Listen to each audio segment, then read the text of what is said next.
गोविंद जय जय गोपाल जय जय गोविंद जय जय गोपाल जय जय राधा रमण हरि गोविंद जय जय राधा रमण हरि गोविंद जय जय गोविंद बोलो गोपाल बोलो गोविंद बोलो गोपाल बोलो गोविंद बोलो गोपाल बोलो गोविंद बोलो गोपाल बोलो राधा रमण हरि गोविंद बोलो राधा रमण हरि गोविंद बोलो गोविंद जय जय गोपाल जय जय जय गोपाल जय जय राधा रमण हरि गोविंद जय जय राधा रमण हरि गोविंद जय जय राधा रमण हरि गोविंद जय जय राधा रमण हरि गोविंद जय जय बोलो वाले कृष्ण भगवान की जय हो। भगवान शंकर अमर कथा को सुना रहे हैं। भागवत की कथा। देवी पृथ्वी का भार हल्का करने के लिए मेरे प्रभु मथुरा कारागार में चतुर्भुज रूप से प्रकट हुई। शंख चर गदा पद्म से युक्त माता पिता की प्रार्थना पर मेरे ठाकुर साधन बालक बन गए। रातों रात गोकुल में प्रस्थान किया। छठी का रोज था। पूतना नाम के राक्षसी अपने स्तन में हलाहल विष लगा करके कृष्ण को मारने के लिए आई, दूध पिलाने आई। लेकिन भगवान कितने बड़े दयालु हैं। अहो बकीयम स्तनकाल कूटम जिघांसया पाये यदप्य साध्वी लेवे गतिम धातु च्युतां ततोन्यम कम वा दयालुम शरणम ब्रजेमा। मेरे कन्या ने छठी के रोज पूतना का स्तनपान किया है और पूतना को माता की स्वीकृति प्रदान की, वो दिव्य धाम प्रदान किया है। कितने दयालु हैं मेरे ठाकुर जी। छठी के रोज कन्हैया ने के पूतना के ऊपर कृपा की नहीं बाल लीलाएं मेरे प्रभु ने की हैं। मिट्टी खाने की बहाने माँ यशोदा को विश्वरूप का दर्शन कराया। गाय बछड़ों को चराया, गोपाल नाम सार्थक किया। इंद्र के अभिमान को दूर करने के लिए मेरी कन्या ने 7 दिन 7 रात्रि तक गिरिराज गोवर्धन को अपनी कनिष्ठ की अंगुली पर धारण किया। ब्रजवासियों की रक्षा की गिरधारी नाम मेरे प्रभु का पड़ा। गोचारण किया है मेरे प्रभु ने। गोपियों का चीर हरण किया। गोपियों के संग में महाराज किया काम पर विजय प्राप्त की। अच्युत नाम पड़ा। कृष्ण बलराम को लेकर के अक्रूर जी गए हैं मथुरापुरी में। मामा कंस का मर्दन किया है मेरे कन्हैया ने। मामा को मर्दन कियो नाना बन्यो अधीश और गोकुल को ग्वारिया बन्यो द्वारिकाधीश। मामा कंस का मर्दन करके नाना उग्रसेन को मथुरा के सिंहासन पर विराजमान किया। भगवान श्री कृष्ण के विवाह होते हैं। द्वारकापुरी को बसा है समुद्र के किनारे। 16,108 विवाह हुए हैं देवी मेरे कन्हैया के। सर्वप्रथम विवाह हुआ है रुक्मिणी के साथ में। रुक्मिणी, जाम्बती, सत्यभामा, मित्रविंदा, लक्ष्मणा, कालिंदी, भद्रा, ये 8 पटरानियां हैं। 16,100 कन्या जो भौमासुर के कारागार में बंद थी। मेरे कन्या ने राजकन्याओं को मुक्त करके इनको भी पत्नियों के रूप में स्वीकार किया। तो बहुत बड़ी यदुवंश का विस्तार किया है ठाकुर जी ने। द्वारका की लीलाओं का निरूपण कर रहे हैं। पार्वती को बड़ा आनंद आ रहा है। अब कृष्ण उद्धव का संवाद प्रारंभ किया। ज्ञान वैराग्य वेदांत। तो पार्वती को नींद आने लगी। अत्यधिक आनंद जब कथा में आता है मेरे भाई बहन, तो निद्रा देवी सताने लगती है। झपी आने लगी। पार्वती खराटे बनने लगी। अब जो अंडा था अंडा बच्चा बन गया। सुख अंडा तोतिया का जो अंडा था ना, इसने भी यहां तक की कथा को सुन लिया। अंडा बच्चा बन गया। पंख निकल आए, चोंच निकल आए, पैर निकल आए। अब श्रोता जो है वो तो खराटे ले रही है। पार्वती अभी बच्चा हुंकारी दे रहा है, क्योंकि तोताराम जी नकल उतारने में बड़े चतुर होते हैं, बड़े प्रवीण होते हैं। जैसा सिखाओ तुरंत सीख जाते हैं। पार्वती कैसी अभी तो हुंकारी दे रही है। हूँ बहू उसकी आवाज में मारा। अभी बच्चा भी हुंकारी दे रहा है। भोले बाबा तो आंख बंद करके धारा पर वारों से सुनाए जा रहे हैं। पार्वती को नींद आ गई। सुख पक्षी हुंकारी बढ़ता जा रहा है। कृष्ण उद्धव का संवाद पूरा हुआ।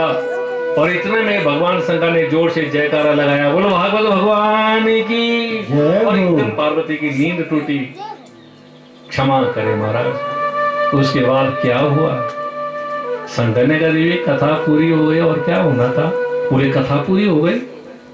कृष्ण और उद्धव का संवाद तो मैंने सुना ही नहीं महाराज। शंकर ने कहा देवी मैं तो पूरी कथा सुना चुका हूं, कृष्ण ने उद्धव का संवाद भी पूरा सुना लिया, क्या तुमको नींद आ गई थी क्या?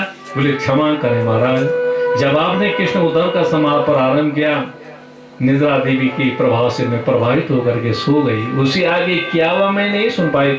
शंकर ने कहा देवी फिर तुम्हारी आवाज में हुंगारे कौन बढ़ता रहा? तुमने कहा कोई तीसरा नहीं, तीसरा कौन आ गया?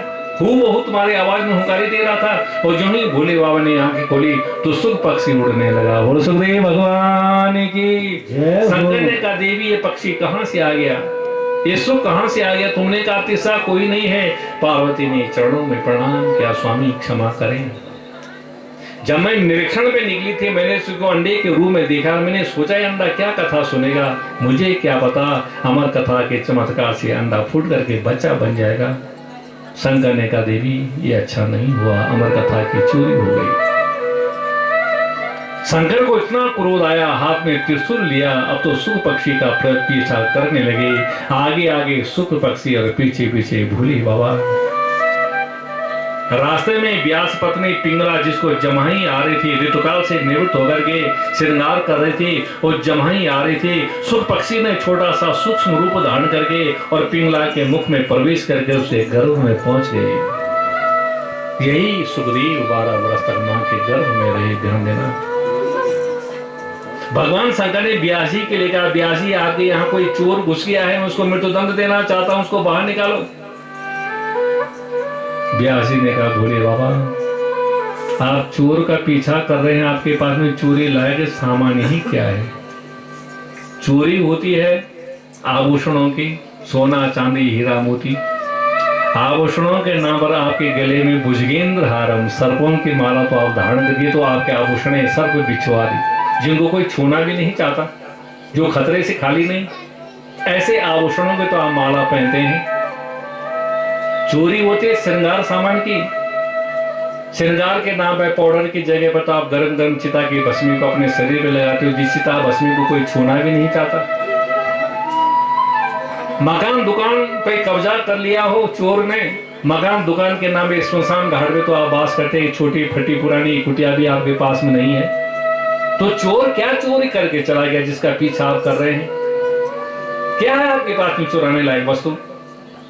भोले बाबा ने कहा व्यास जी ऐसा वैसा चोर नहीं है, ये आभूषणों का चोर नहीं, अमर कथा का चोर है। जिसने अमर कथा का पान किया मैं उसको मृत्युदंड देना चाहता हूँ। व्यास जी ने कहा भोले बाबा आप कितने सीधे साधे देवता हैं। एक तरफ तो आप कहते हैं कि अमर कथा को सुनने वाला पीने वाला मृत्यु को प्राप्त नहीं होता, अमृत को प्राप्त कर देता, अमर हो जाता है। और दूसरी तरफ आप कहते हैं कि मैं अमर कथा के चोर को मृत्युदंड देना चाहता हूं। तो भोले बाबा यदि आप जब अमर कथा को पीने वाला जब मर नहीं सकता तो आप उसको कैसे मारेंगे? क्योंकि अमर कथा को पी चुका है, भगवत के कथा को सुन चुका है। और यदि आपने उसको मार दिया, मृत्युदंड दे दिया, फिर अमर कथा का महत्व क्या रह जाएगा, अमरत्व का महत्व क्या रह जाएगा? अच्छा तो ये होगा भोले बाबा सुखदेव जी अमर कथा का पान कर चुके हैं, आप वापस चले जाओ ताकि अमर कथा का महत्व बना रहे। भोले बाबा ने कहा ठीक है। तो व्यासी इस तरह तो मैंने कभी ध्यान दिया ही नहीं। और भोले बाबा लौट करके अपने कैलाश पे आ जाते हैं। यही सुखदेव जी 12 वर्ष तक मां के गर्भ में रहे। ध्यान देना, बाहर आने का नाम नहीं। व्यास जी ने कहा बेटा बाहर निकलो, अंदर से आवाज आती पिताजी मैं बाहर नहीं आना चाहता, बाहर आऊंगा तो भगवान की माया मेरा स्पर्श कर लेगी, मेरा आत्मचिंतन छूट जाएगा। बोले माया को सब जग भजे, माधव भजे न कोई, और जो कदापि माधव भजे वाकी माया चेली हुई। पिताजी माया का चिंतन सब करते हैं, मायापति माधव का चिंतन कोई नहीं करता, और मैं माया का नहीं, मैं तो माँ के घर में मायापति माधव का चिंतन कर रहा हूं। बाहर आऊंगा ना तो माया मेरा स्पर्श कर लेगी और मैं संसार के बंधन में बंध जाऊंगा। हाँ, यदि मायापति का आश्वासन मुझे मिलता है, उनकी माया मेरा कुछ नहीं बिगाड़ पाएगी, तो मैं बाहर आने के लिए तैयार हूँ। तुरंत व्यास जी ने भगवान कृष्ण का आह्वान किया। बोल बालकृष्ण भगवान नारायण नारायण भगवान नारायणी नारायणी नारायण। बोल भक्तवत्सल भगवान की जय हो। भगवान कृष्ण आए हैं। भगवान कृष्ण का सुखदेव, मैं मायापति माधव तुमको आश्वस्त करता हूँ, बाहर निकलो, मेरी माया तुम्हारा कुछ भी स्पर्श नहीं कर पाएगी। बाहर आने पर भी तुम्हारा आत्मचिंतन ऐसा ही चलता रहेगा। भगवान का आश्वासन जब मिला सुखदेव जी को, 12 वर्ष के बाद सुखदेव जी माँ के गर्भ से बाहर निकले। सूत जी वर्णन करते हैं ऋषियों। बाहर आते ही सीधे जंगल की तरफ दौड़ने लगे। तो यम प्रव्रजंत मनुपेतमपेत कृतम द्वैपायनो विरह कातरया जुहावा पुत्रेति तन्मयतया तरवो विनेदु स्तम सर्वभूत हृदय मुनिमानतोऽस्मि। आगे आगे सुखदेव जी दौड़ रहे हैं, पीछे पीछे व्यास जी दौड़े। पुत्र क्षणम तिष्ठा, बेटा एक क्षण के लिए रुक जाओ। 12 वर्ष के बाद जिस बेटे का जन्म हुआ है, कितना अद्वितीय होगा, कितना विलक्षण होगा। आप पुत्र मोह में आसक्त होकर के पिता पीछे दौड़ रहे हैं, आगे आगे सुखदेव जी दौड़ रहे हैं, पीछे व्यास जी। बेटा एक क्षण के लिए रुक जाओ। लेकिन सुखदेव ने पीछे मुड़ करके नहीं देखा। जिनके शरीर में एक भी वस्त्र नहीं है, यज्ञोपवीत भी नहीं है, कौपीन भी नहीं है, दिगंबर वेश में दौड़ रहे हैं और जंगल में जाकर के निर्गुण निराकार ब्रह्म के ध्यान में लीन हो गए। एको हम द्वितीयो नास्ति ब्रह्म सत्यम जगन मिथ्या। जिनकी दृष्टि में न कोई स्त्री है, न कोई पुरुष है, न कोई छोटा, न कोई बड़ा, न कोई ऊंच, न कोई नीचे।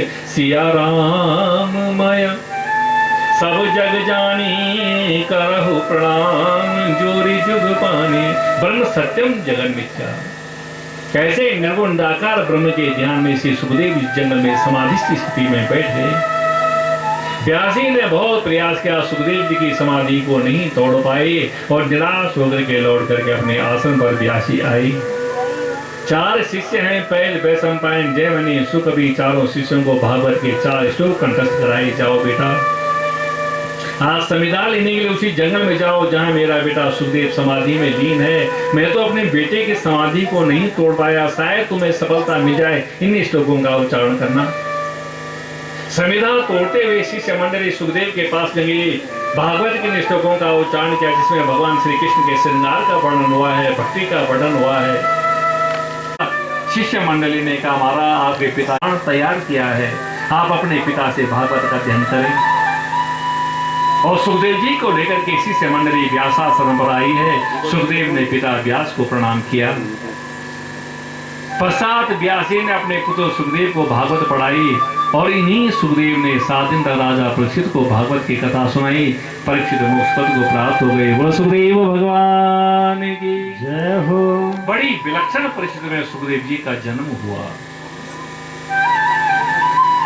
सुखदेव जैसा वक्ता और पक्षी जैसा श्रोता मिल जाए तो कहना ही क्या। 88,000 ऋषियों ने सूत जी के चरणों में प्रणाम किया। गुरुदेव, अब आप परीक्षित का जन्म वृत्तांत सुनाए। सूत जी वर्णन करते हुए ऋषियों परीक्षित के जन्म वृत्तांत जानने के लिए आप लोगों को मानसिक रूप से कुरुक्षेत्र के मैदान की ओर बढ़ना होगा। चले कुरुक्षेत्र के मैदान में जहां महाभारत का युद्ध चल रहा है। धर्म क्षेत्रे कुरुक्षेत्रे समवेता युत्सवः मामका पांडव सेवा किम कुर्वत संजय। कुरुक्षेत्र के मैदान में महाभारत का युद्ध चल रहा है। तरफ पांडवों के कैंप हैं, दूसरी तरफ कौरवों के कैंप लगे हुए हैं। और महाभारत के युद्ध में भीम की गदा के द्वारा दुर्योधन की जंगा टूट चुकी है। बोले यदा मृदे कौरवसेन्द्रियानां वीरे सुको वीर गतिं गतेषु दीर्घो दरा विद्ध कदा विमर्शा भगनो रुदंडे धृतराष्ट्रपुत्रे। धृतराष्ट्र का जो शत्रु दुर्योधन भीम की गदा के द्वारा उसकी जंगा टूट चुकी है। घायल स्थिति में दुर्योधन पड़ा हुआ है। द्रोणाचार्य का बेटा सुदामा जो बहुत बड़ा महारथी है, योद्धा है,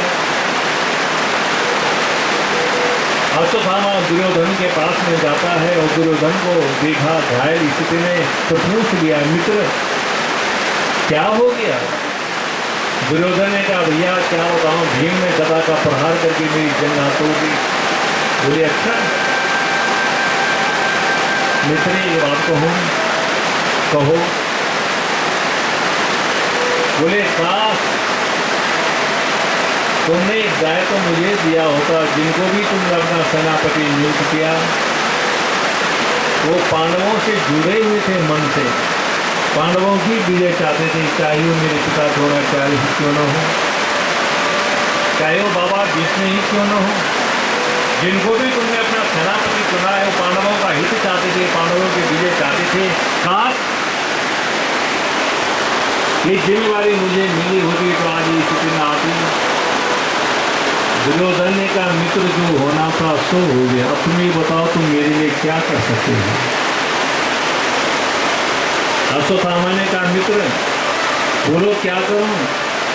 तो दुर्योधन ने कहा, मित्र मुझे पीड़ा है तो एक ही बात की है। क्या? बोले हम 100 भाई कौरव, 99 भाई मृत्यु को प्राप्त हो गए, 100वां मैं भी घायल स्थिति में पड़ा हूँ, अधमरी स्थिति में मेरा भी कोई भरोसा नहीं। तो मुझे दुख है तो सिर्फ एक ही बात क्या है कि हम 100 कौरव, 100 में से एक भी नहीं बचा, और वो 5 भाई पांडवों में एक भी नहीं मरा, वो 5 के 5 सुरक्षित हैं। अब हम 100 कौरव 100 के 100 मरे गए, 99 भाई तो मृत्यु शैया पे लेटे हुए हैं, 100वां मैं भी अधमरी स्थिति में पड़ा हूँ। तो दुख है, मेरे शरीर में वेदना है, एक ही है कि हम 100 में से एक भी नहीं बचा, वो 5 भाइयों में एक भी नहीं मरा। काश 500 में से एक भी मर गया होता मैं इस महायुद्ध में तो भी मेरी आत्मा प्रसन्न हो जाती। अश्वत्थामा ने कहा, मित्र तुम एक ही बात करते हो, मैं अभी चलता हूँ 5 पांडवों के सर काट करके आपके पास में दिया होगा, और ऐसा नहीं किया तो मैं भी द्रोणाचार्य का बेटा अश्वत्थामा नहीं और मेरे भाई बहन। अश्वत्थामा ने भीषण प्रतिज्ञा कर ली, कसम खाई 5 पांडवों को मारने की, और चल पड़ा। रात्रि का समय है, गुरुजनों ने नियम बनाया हुआ है रात्रि के समय कोई किसी के ऊपर आक्रमण नहीं करेगा। पांडव परिवार खराटे की नींद ले रहा है, वो कैंप के एक कोने पर मां कुंती सो रही है, कुंती के बाजू में द्रौपदी सो रही है, द्रौपदी के बाजू में द्रौपदी के 5 बालक सो रहे हैं। कैंप के दूसरे कोने पर धर्मराय युधिष्ठिर सो रहे हैं, उनके बाजू में अर्जुन भीम नकुल सहदेव, पूरा पांडव परिवार खराटे की नींद ले रहा है। चैन की बंसी बज रही है, लेकिन एक व्यक्ति जाग रहा है जो पहरेदार बना हुआ है। जागते रहो सावधान। और वो व्यक्ति कौन है? वो द्वारकानाथ श्री कृष्ण है, जो पांडवों के चौकीदार बने हुए हैं, हमारे लीलाधारी। पांडवों के लिए भगवान क्या क्या नहीं बने। पांडव लोग खराटे की नींद ले रहे हैं, लेकिन द्वारकानाथ श्री कृष्ण जाग रहे हैं। अश्वत्थामा ने पांडव शिविर की ओर प्रस्थान किया, कसम खाकर के निकल पड़ा कि मैं 5 पांडवों के सर काट करके ले आऊंगा। और भगवान समझ गए, कृष्ण अंतर्यामी है, घटघटवासी है, समझ गए कि अश्वत्थामा निकल चुका है। और भगवान श्री कृष्ण ने अर्जुन को उठाया, हे कुंती नंदन उठो, ये सोने का वक्त नहीं है। अर्जुन उठा और आंखें मीनते हुए कहने लगा, द्वारकानाथ दिन भर तो आप कहते हैं कि लड़ाई लड़ो, और मैं दिन भर का थका थकाया भी मेरी नींद पूरी नहीं हो पाई, मुझे बीच में ही क्यों जगा दिया, मुझे सोने दो। भगवान ने कहा, अर्जुन ये सोने का वक्त नहीं है, जो जागत है सो पावत है, जो सोवत है सो खोवत है। प्यारे सोते रह गए तो सोते ही रह जाओगे, ये मेरा आदेश है।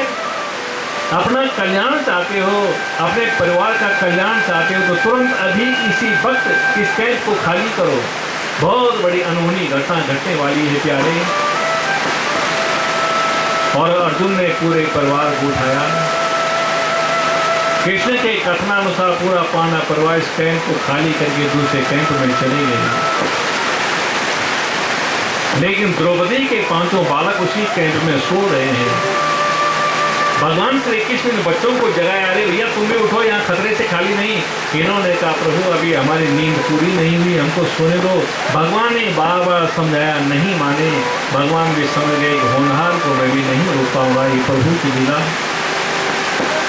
आज मेरे कन्या इन बालकों को छोड़ दिया और भगवान भी चले गए। सूत जी वर्णन करते हुए जो रात्रि का समय है, द्रोणाचार्य का बेटा अश्वत्थामा इस पांडव शिविर की ओर बढ़ रहा है। खिड़की से झांक करके देखा द्रौपदी के पांचों बालक खराटे की नींद ले रहे हैं। अश्वत्थामा बड़ा प्रसन्न हुआ, यही पांचों पांडव इस समय नींद में सो रहे हैं, खराटे ले रहे हैं। द्रौपदी के पांचों बालकों को देखकर के पांचों पांडव समझ करके अश्वत्थामा ने शिविर के अंदर प्रवेश किया। सर्वे तसूरा पितृवी क्षमाना रूपेण वीरेण बलेन चेवा। ध्यान देना, द्रौपदी वीर पराक्रम में पांडवों की ही समान तेजस्वी ओजस्वी। और अश्वत्थामा ने जब शिविर के अंदर प्रवेश किया, पांचों बालक खराटे की नींद ले रहे थे। दुष्ट अश्वत्थामा ने हाथ में तलवार ली और एक एक करके पांचों बालकों के सर काट दिए। सर धड़ अलग हो गई, खून की नदी बहने लगी। पांचों बालकों के सर हमारा पोटली में बांध करके प्रसन्न मुद्रा में जा रहा है। आज मैंने अपनी प्रतिज्ञा को पूर्ण कर लिया। इस खुशखबरी को लेकर के जब महाराज दुर्योधन के पास में पहुंचूंगा तो मुझे मुंह मांगा इनाम मिलेगा। प्रसन्न मुद्रा में पांचों बच्चों की हत्या करके और उनके पोटी बांध करके सिरों के अश्वत्थामा जा रहा है। दुर्योधन के पास में पहुंचा, महाराज तुम एक ही बात कर रहे थे, मैं पांचों पांडवों के सर काट करके ले आया। और जो ही दुर्योधन ने देखा, अरे अश्वत्थामा तुमने क्या कर दिया? ये मेरे शत्रुओं के मस्तक नहीं, शत्रु पुत्रों के सर हैं। इन बच्चों ने मेरा क्या बिगाड़ा? तुमने सोए हुए बच्चों को मौत के घाट उतारा, दिखा रहे तुम्हारे लिए और तुम्हारी वीरता के लिए। तुम अपने को महारथी बताते हो। इन सोए बालकों ने मेरा क्या बिगाड़ा? मेरी शत्रुता तो पांडवों से लेकिन पांडव पुत्रों से, और वो भी सोए हुए बच्चों से तुमने सर काट दिए। तुमने तो मेरे खानदान में किसी को जल तर्पण देने वाला भी नहीं छोड़ा। ऐसे कृत्य को देखकर के मारा। दुर्योधन जैसे कठोर हृदय व्यक्ति ने भी मारा, अश्वत्थामा को धिकारा और अश्वत्थामा जा रहा है।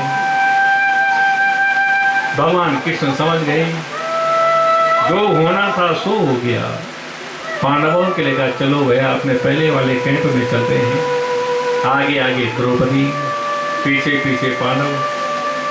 और द्रौपदी जब कैंप की ओर बढ़ने लगी, मेरे भाई बहन दरवाजे पर पहुंची है, देखा तो खून की नदी बह रही है कैंप के अंदर से। एक कदम और आगे बढ़ा है, द्रौपदी ने देखा पांचों बालकों की लाश पड़ी हुई है, सर धड़ लगी हुई है। माता शिशुनाई ये सांत्वयन्ना किरीटवाली। मां द्रौपदी ने जब इस दृश्य को देखा है, हमारा आंखों से आंसू की धारा बहने लगी, फूट फूट करके रोने लगी। कल्पना करो मेरी माताओं, किसी माँ के 5 बच्चे हो, 5 बच्चों की लाश पड़ी हो और उस माँ के हृदय से पूछो क्या गुजरती होगी। द्रौपदी फूट फूट करके रोने लगी, सहन नहीं कर पाई, मूर्छित होकर के जमीन पे गिर पड़ी। पांचों पांडवों ने जब इस दृश्य को देखा, हमारे सोए हुए बालकों के सर किसने काट दिए, किसने मृत्यु शैया पे इनको लिटाया, सब शोकाकुल हो गए। अर्जुन ने द्रौपदी को उठाया, द्रौपदी उठो, मैं भी प्रतिज्ञा करता हूँ जिसने हमारे सोए हुए बालकों को मौत के घाट उतारा, वो त्रिलोकी के अंदर कहीं भी होगा, मुझसे बच नहीं सकता। मैं भी गांडीवधारी अर्जुन हूँ। मेरी गाने की गर्जना को सुनकर के त्रिलोकी कांपते हैं। ना हम संकर्षणो ब्रह्म ना कृष्णा काष्ण रेवचा अहम व अर्जुनो नामा गांडीवम यशवे धनु। देवी में गांडीवधारी अर्जुन हूँ। अभी हत्यारे को पकड़ करके तुम्हारे चरणों में डाल दूंगा। आज अर्जुन ने भी अपना गांडी धनुष लटकाया और हत्यारे को पकड़ने के लिए चल पड़े। अश्वत्थामा ने देखा कि अर्जुन मेरा पीछा कर रहा है और अपने बचाव के लिए ब्रह्मास्त्र छोड़ा है। कृष्ण ने कहा, अर्जुन ब्रह्मास्त्र की कोई काट नहीं, तुम भी ब्रह्मास्त्र छोड़ो। और अर्जुन ने भी जब ब्रह्मास्त्र छोड़ा तो भागते हुए अश्वत्थामा को पकड़ लिया। हत्यारे सोए हुए बच्चों को मौत के घाट उतार करके भागना चाहता है। अर्जुन ने अश्वत्थामा को पकड़ लिया, रस्सी से बांध दिया, रथ पे घसीटे घसीटे खींच करके और उसको अपने कैंप में ला करके द्रौपदी के चरणों में डाल दिया। देवी, यही है हमारे बच्चों का हत्यारा। अब बोलो इसको क्या सजा मिलनी चाहिए? और द्रौपदी से जब पूछा गया, द्रौपदी ने आंख खोल करके जब देखा है, महाराज ये तो गुरुपुत्र है, द्रोणाचार्य का बेटा है। हे गुरुपुत्री, तुमने क्या कर दिया? मैं तो कभी कल्पना में नहीं कर सकती थी कि हमारे बच्चों का हत्यारा हमारा ही गुरुपुत्र हो सकता है। ये तुमने किस जन्म की शत्रुता मेरे बच्चों से निभाई है, जो मेरे बच्चों को सोते हुए मौत के घाट उतार दिया, फूट फूट करके रोने लगी।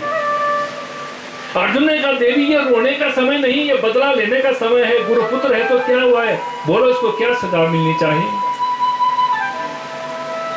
द्रौपदी ने कहा, स्वामी ये गुरुपुत्र है, और गुरुपुत्र तो भाई के समान होता है। इनके पिता द्रोणाचार्य से आप लोगों ने धनुर्विद्या विद्या सीखी है, और आप दंड देने की बात पूछ रहे हैं। मैं जानती हूं आप इसको मृत्यु देने, दंड देने में सफल हो सकते हैं, सामर्थ्यवान हैं।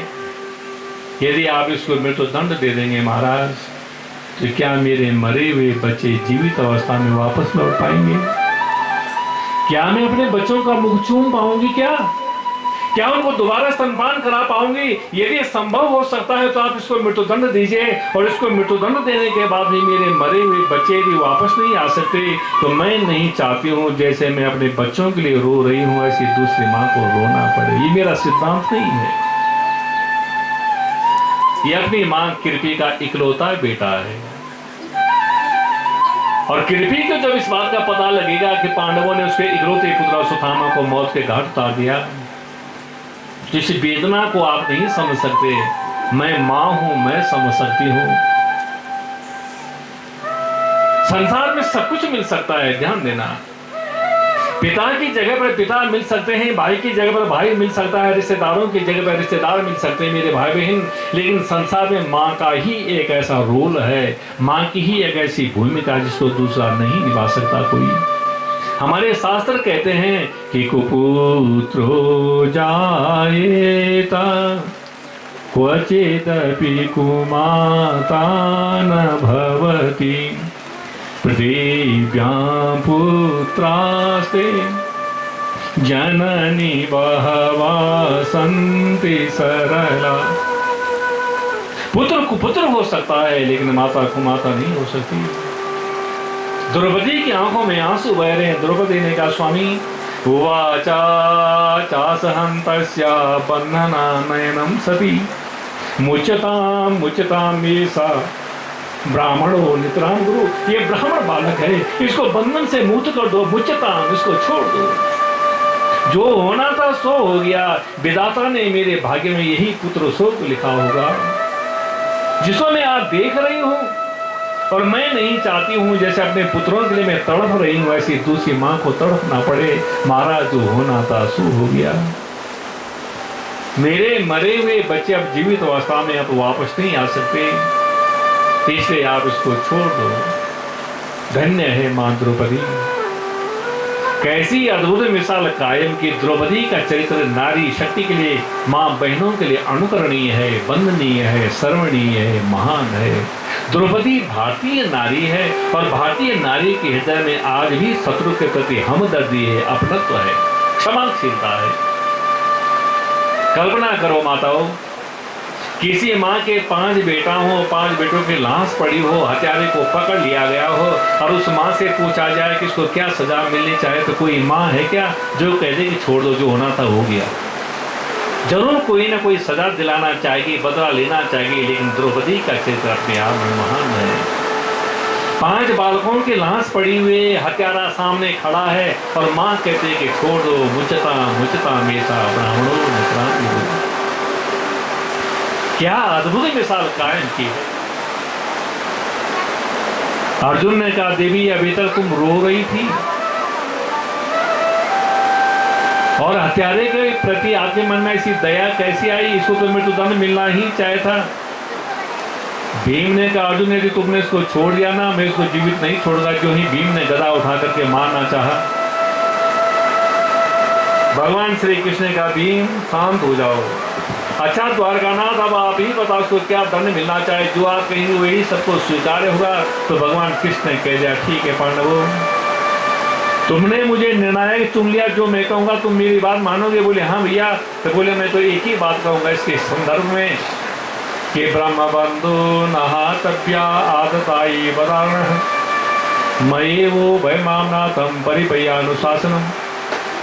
शास्त्र कहते हैं कि ब्राह्मण ने कितना भी बड़ा अपराध कर लिया फिर वो मृत्युदंड का अधिकारी नहीं है। पर यदि वो ब्राह्मण होने पर आतताई, किसी के बच्चों को मारने वाला, जहर देने वाला, आग लगाने वाला, तो मृत्युदंड का अधिकारी है।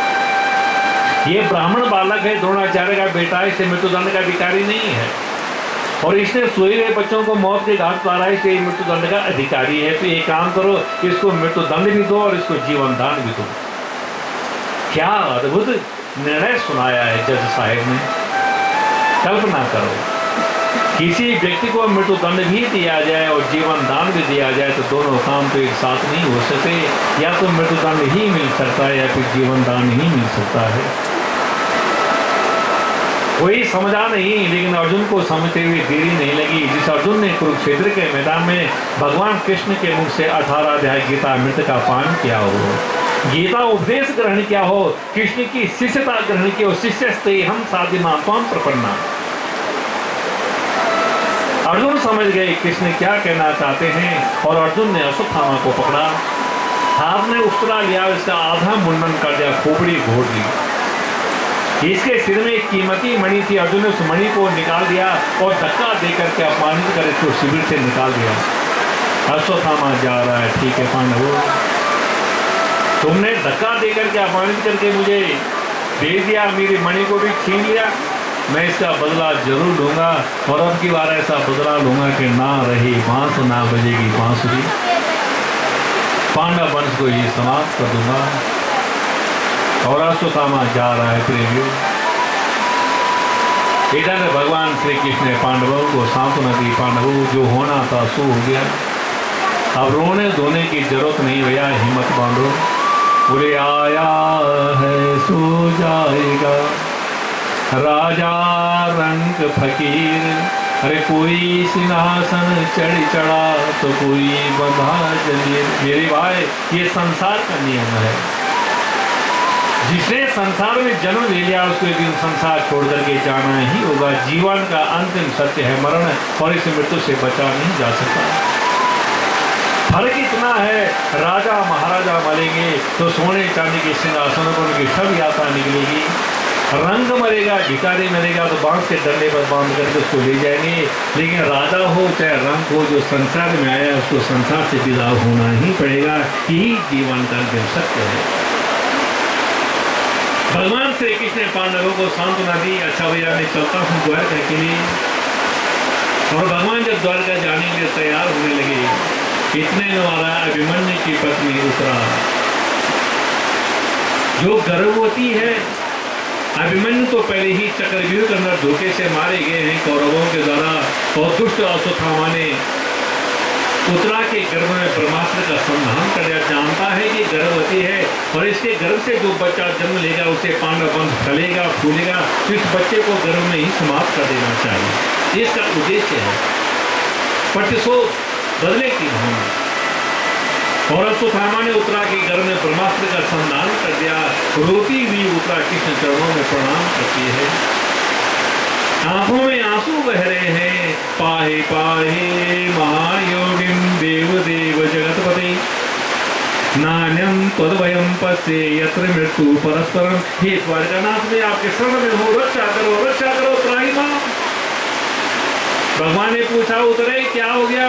बोले महाराज मेरे गर्भ में अग्नि प्रज्वलित हो रही है, मैं मर जाऊं, जल जाऊं, समाप्त हो जाए गोविंद, मुझे अपनी चिंता नहीं, लेकिन मेरे कोख में जो बच्चा पल रहा है उसको बचाओ। और कहा को बच्चा जल करके समाप्त हो गया तो पांडव वंश चौपट हो जाएगा। जब जब भी पांडव परिवार के ऊपर कोई संकट आया, आपने संकट से उबारा है द्वारकानाथ। मुझे एहसास हो रहा है मेरे गर्भ में अग्नि प्रज्वलित हो रही है, मेरा गर्भ से शिशु जल जाएगा, उसको बचाओ। और भगवान समझ गए अश्वत्थामा ने ही ब्रह्मास्त्र का सम्मान कर दिया और जो ही भगवान श्री कृष्ण ने देखा तुरंत अंगूठे के समान छोटा सा रूप धारण करके और उत्तरा के मुख में प्रवेश करके भगवान उसके गर्भ में पहुंच गए। वारी लीलाधारी गर्भवास समम दुखम न भूतो न भविष्यति। गर्भवास का जो कष्ट है ऐसा न होगा न हुआ। एक रूप से सांत्वना दे रहे हैं, दूसरे रूप से उत्तरा के गर्भ में प्रवेश कर दिया। ब्रह्मास्त्र जो गर्भ से शिशु को जलाना चाहता है, भगवान ने अपने चक्र के द्वारा उस ब्रह्मास्त्र को शांत कर दिया। गर्भ से शिशु परीक्षित की रक्षा की और भगवान जो ही बाहर आए, उत्तरा के सिर में हाथ रखा। उत्तरे अब क्या लग रहा है? उत्तरा ने द्वारकानाथ के चरणों में प्रणाम किया। द्वारकानाथ, मेरे गर्भ में जो अग्नि प्रज्वलित हो रही थी अब वो शांत हो गई। अब मुझे पूरा विश्वास है मेरा बच्चा सुरक्षित बाहर निकलेगा। जय हो जय हो। तो चक्र के द्वारा मेरे प्रभु ने गर्भ में शिशु परीक्षित के ऊपर कृपा की, परीक्षित की रक्षा की। वो चक्रधारी भगवान की जय हो। चक्र चलाया था श्याम तेरी उंगली ने, चक्र चलाया था श्याम तेरी उंगली ने, चक्र चलाया था श्याम तेरी उंगली ने। सब गाएं भाव से, ताली से श्याम तेरी उंगली ने, श्याम तेरी उंगली ने, कन्हैया तेरी उंगली ने, श्याम तेरी उंगली ने, कन्हैया तेरी उंगली ने, चक्र चलाया था श्याम तेरी उंगली ने, चक्र चलाया था श्याम तेरी उंगली ने, गहरी नदिया पुरानी, गहरी नदिया नाव पुरानी, उसमें मोहन भर गया पानी, उसमें मोहन भर गया पानी, पार लगाया था श्याम तेरी उंगली ने, पार लगाया था श्याम तेरी उंगली ने, चक्र चलाया था श्याम तेरी उंगली ने, चक्र चलाया था श्याम तेरी उंगली ने, गरज गरज कर मेघा बरसे, गरज गरज कर मेघा बरसे, सारा गोकुल दुख में तरसे, सारा गोकुल दुख में तरसे, गिरी को उठाया था श्याम तेरी उंगली ने, गिरी को उठाया था श्याम तेरी उंगली में, चक्र चलाया था श्याम तेरी उंगली ने, चक्र चलाया था श्याम तेरी उंगली में, श्याम तेरी उंगली ने, कन्हैया तेरी उंगली ने, श्याम तेरी उंगली ने, कन्हैया तेरी उंगली ने, चक्र चलाया था श्याम तेरी उंगली ने, चक्र चलाया था श्याम तेरी उंगली ने, गजयों ने काहे लड़े जल भीतर, गज और गाह लड़ी जल भीतर, लड़त लड़त कहीं बाहर भीतर, लड़ते लड़ते कभी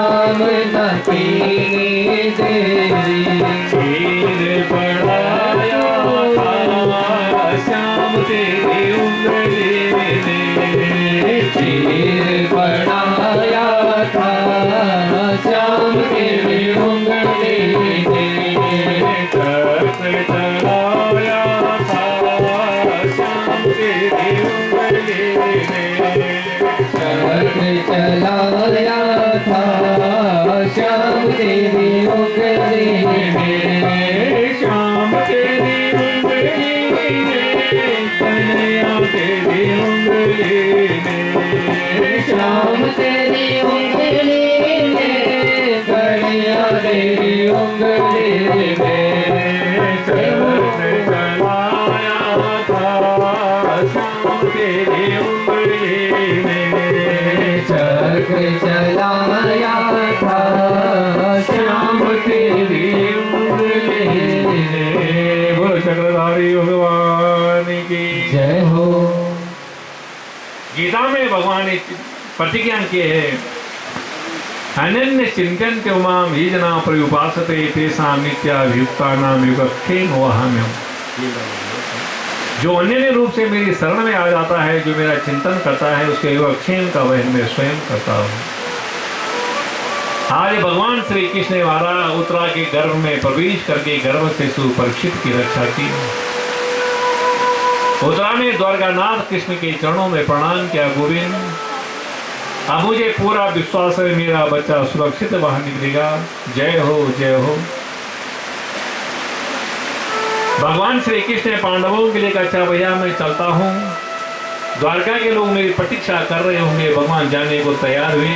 धर्मराज युधिष्ठिर ने कृष्ण चरणों में प्रणाम किया, गोविंद इतनी जल्दी भी क्या है, और 2-4 दिन का समय, आपके दर्शन मिलते रहे, आपकी सेवा होती रहे, आप रुक जाओ ना। तो भगवान रुक गए। और युधिष्ठिर महाराज का नियम है, जिस भगवान में भगवान ठहरे हुए हैं, ब्रह्म मुहूर्त में उठ करके युधिष्ठिर महाराज कृष्ण दर्शनों के लिए जाते हैं। और रोज की तरह आज भी जब युधिष्ठिर जी भगवान के दर्शनों के लिए पहुंचे तो क्या देखा, भगवान श्री कृष्ण आंख बंद करके बैठे हुए हैं ध्यान मुद्रा में। युधिष्ठिर को बड़ा आश्चर्य हुआ। यम ब्रह्मा वर्णेन्द्र रुद्रमर्ता सुनंत दिव्यस्तवे। बड़े बड़े देवता जिनका चिंतन करते हैं, ध्यान करते हैं, वो प्रभु आप स्वयं किसी का ध्यान कर रहे हैं, क्या इनसे बढ़कर के कोई देवता है क्या? मन में बड़ी शंका हुई। और ठाकुर जी ने आंखें खोली हैं। युधिष्ठिर ने प्रणाम करते हुए निवेदन किया, द्वारकानाथ सभी देवी देवता तो आपका ध्यान चिंतन करते हैं, आप किसका ध्यान कर रहे हैं?